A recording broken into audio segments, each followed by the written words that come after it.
जिसे हम ईश्वर, भगवान या सत्य, कई नाम हमने उसे दिए हैं। आप जानते हो कि कोई गांव में साधारण व्यक्ति कैसे कोई मूर्ति को या कोई प्रतिमा को भगवान मानता है, जिस पर वो फल फूल आदि चढ़ाता है। जैसे हमारे पूर्वज या कहिए आदि मानव बादल के गरजने को भगवान का, ईश्वर का इशारा समझता था। कुछ लोग पेड़ की पूजा करते हैं।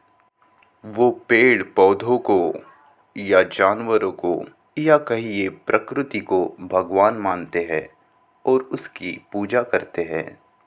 जैसे भारत में पीपल का पेड़, बरगद का पेड़, इनकी पूजा होती है। वैसे ही यूरोप में अंजीर, जैतून या सेब के वृक्ष की पूजा होती है। और यह बहुत पहले से इस धरती पर लोग करते आए हैं और आज भी हमें ये देखने को मिलता है। गांव से लेकर शहरों तक हर जगह हमें मंदिर दिखाई पड़ते हैं जिसमें मूर्तियां हैं। जिन मूर्तियों पर तेल, फूल के हार या दूध या और कुछ चीज़ें चढ़ाई जाती है और उसे पूजा जाता है। इंसान कोई भी कल्पना रच सकता है जो आपके परंपरा से, वंशजों से या कोई पारिवारिक पृष्ठभूमि से उपजी हो, उत्पन्न हुई हो, और उसे आप ईश्वर कहते हो। शायद आपको मालूम न हो, जिस व्यक्ति ने पहली बार परमाणु बम गिराए थे, उस व्यक्ति को भी यह लगता था कि ईश्वर उसके साथ है। वो भी ईश्वर से प्रार्थना, ईश्वर की पूजा करता था। उसे ये भी लगता था कि वो जो कर रहा है वह समाज के भलाई के लिए या दुनिया के भलाई के लिए कर रहा है, ऐसा उसे लगता है। और वो यह भी सोच सकता है कि वो जो कर रहा है वो ईश्वर का ही काम कर रहा है। वो भी युद्ध करने के पहले, किसी को मारने के पहले प्रतिमा के सामने प्रार्थना करता है। वो भी युद्धों में भगवान का नाम लेता है। सभी को अपना धर्म, अपनी जाति सबके ऊपर हो ऐसा लगता है और अपना खुद का धर्म, अपनी मान्यताएं, विश्वास हम अन्य धर्मों पर या कहे दूसरे लोगों पर ज़बरदस्ती थोपते आए हैं। आपने देखा होगा कि इस धरती पर धर्मों के वजह से इंसानों ने अनगिनत युद्ध किए हैं, अनगिनत लोगों की मृत्यु हुई है, कत्ल हुआ है। सिर्फ मेरा खुद का झंडा ऊपर रहे, सिर्फ हमारा झंडा, हमारा धर्म का झंडा या कहे देश का झंडा, आपकी मान्यताएं, आपके विश्वास, आपकी पहचान उस झंडे से है। वो झंडा सबसे ऊंचा रखने के लिए हमने एक दूसरे के गले काटे, काफ़ी खून बहाया।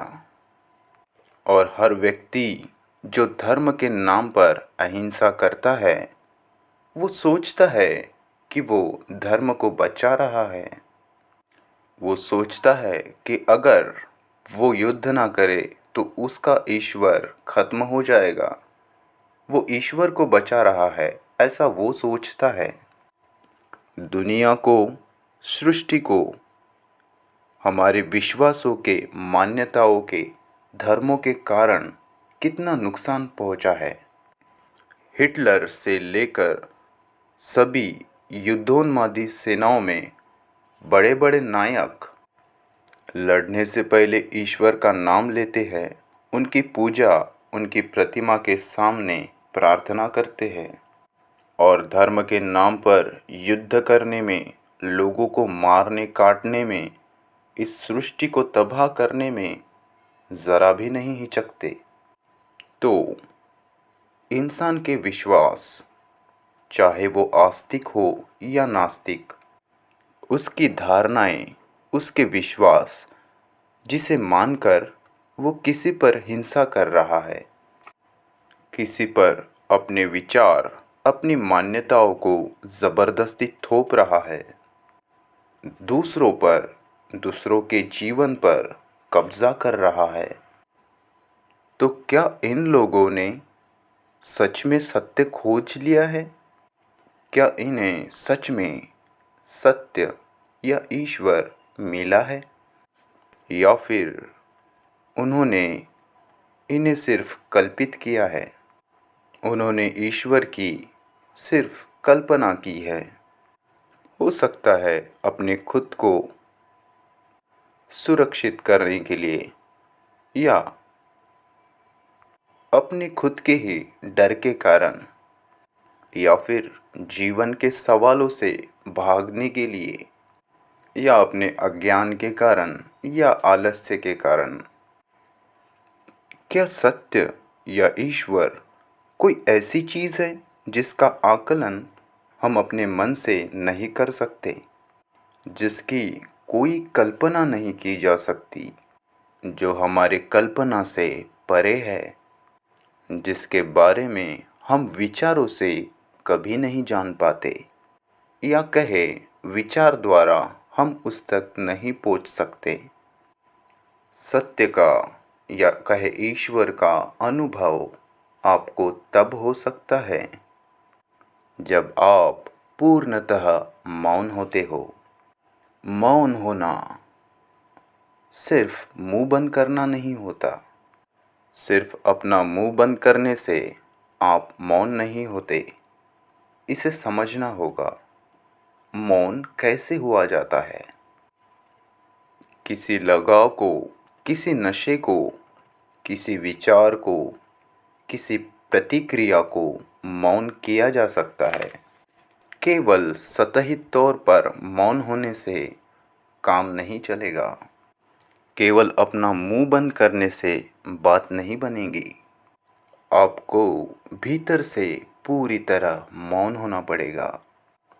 जब हमारा मन प्रक्षेपण में नहीं होता, जब हमारा मन संघर्ष की स्थिति में नहीं होता, तब शायद आप जान सकते हैं कि ईश्वर क्या है, सत्य क्या है। इसकी संभावना बहुत कम है, क्योंकि छोटी उम्र से ही हम केवल ईश्वर शब्द पर ही अटके हैं। हमें बचपन से ही दूसरों द्वारा जो ईश्वर के बारे में समझाया या बताया गया है, हमने उसे पूरी तरह स्वीकार कर लिया है, बिना सोचे समझे कि ऐसा कुछ सच में है या नहीं। ईश्वर के संबंध में आपको सिखाने के लिए, समझाने के लिए, आपको बताने के लिए बहुत लोग मिल जाते हैं, लेकिन यह हमारा कर्तव्य बनता है कि हम उन सभी बातों की खुद से जांच करें। ऐसे ही बिना सोचे समझे किसी चीज़ पर विश्वास ना करें, चाहे वो ईश्वर हो या ईश्वर ना हो। जो कहते हैं कि ईश्वर नहीं होता, वो भी इसकी अच्छे से जांच करे कि सच में ईश्वर होता है या नहीं। ऐसे ही किसी बात को मान लेने का कोई मोल नहीं होता। किसी चीज़ पर ऐसे ही विश्वास रखने की कोई कीमत नहीं, कोई मूल्य नहीं। किसी चीज़ को बिना सोचे समझे ऐसे ही मान लेना, उस पर विश्वास करना एक आलस है। यह एक आलसी व्यक्ति का गुण है। उसे जीवन के बारे में खोजबीन करने में, जांच पड़ताल करने में आलस आ रहा है। वो इन सब झमेले से भागना चाहता है। उसे तो तैयार जवाब चाहिए जो लोगों ने बताए हैं, जो उसने ग्रंथों से पढ़े हैं, जो गुरुओं के द्वारा उसने बचपन से सुना है। वो उसकी खुद से पड़ताल किए बिना उस पर ऐसे ही विश्वास कर देता है और मुश्किल से बच जाता है, सवालों से भाग जाता है। ईश्वर को न मानने वाले लोगों का भी कर्तव्य है कि जिस बात को वो मान रहे हैं, उन्होंने मान लिया है कि ईश्वर नहीं है, उनका भी कर्तव्य है कि वो इसकी जांच पड़ताल करे, कोई बात को ऐसे ही ना मान ले। इसलिए बारीकी और सावधानी से हर चीज़ की जांच पड़ताल करे।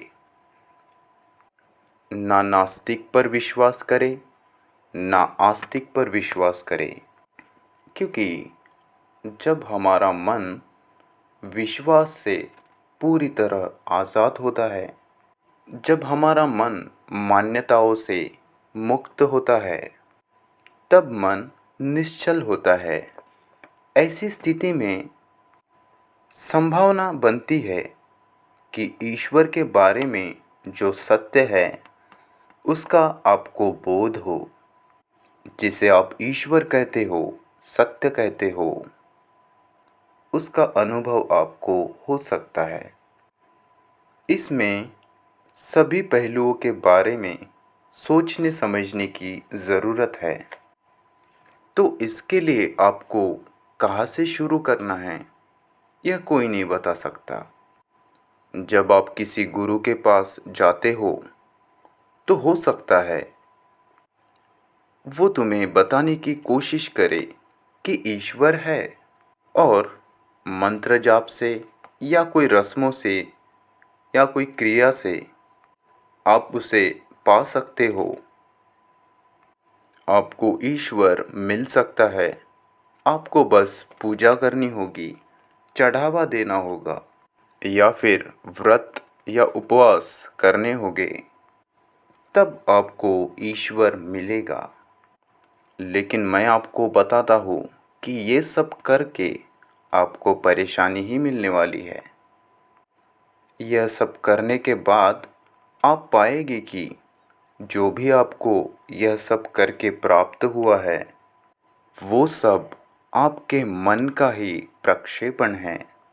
यह सिर्फ आपकी मानसिक इच्छाएं जो मन कर रहा है, उसकी ही छवि होगी। यह ईश्वर नहीं होगा। ईश्वर को पा लेना इतना सरल नहीं है। ईश्वर से संबंधित या ईश्वर को जानने के लिए बहुत अधिक खोजबीन, मनन चिंतन और बहुत सजग रहने की ज़रूरत है। पहले तो खुद को सारे विश्वासों से, मान्यताओं से, पूर्वाग्रहों से दूर करना होगा। खुद को इस काबिल बनाना होगा कि आप ऐसे ही कुछ भी नहीं मानेंगे। बिना माने, बिना किसी पर विश्वास किए खुद इसका पता लगाएंगे। आप खुद इन सब बातों के पीछे छिपे रहस्य को जानने का प्रयास करेंगे। किसी ग्रंथ पर या किसी गुरु पर विश्वास किए बिना, किसी दूसरे पर निर्भर रहे बिना, आपको खुद की राह पर चलकर खुद का सफ़र खुद ही ख़त्म करना होगा। आपको अकेले ही मंजिल तक पहुंचना होगा। सारे विश्वासों को भुला दे, मान्यताओं को भुला दे। बचपन से जो आपने ईश्वर के बारे में बातें सुनी हैं, उसे भुला दे और फिर से नए से शुरू करे। खुद की जांच करे। लोग जो कह रहे हैं उसकी जांच करे। अपने मन को देखे, अपनी विचार प्रक्रिया की जांच करे। लोग कैसे जीते हैं, ये दुनिया कैसे चल रही है, हर चीज़ जो आपके आँखों के सामने आए उसकी जांच करें। हर चीज़ के प्रति, हर विचार के प्रति सजग हो जाए, जागरूक रहे। आपको यह चुनौती स्वीकार करनी पड़ेगी, तब तब शायद आपको ईश्वर का अनुभव, उसका बोध हो सकता है।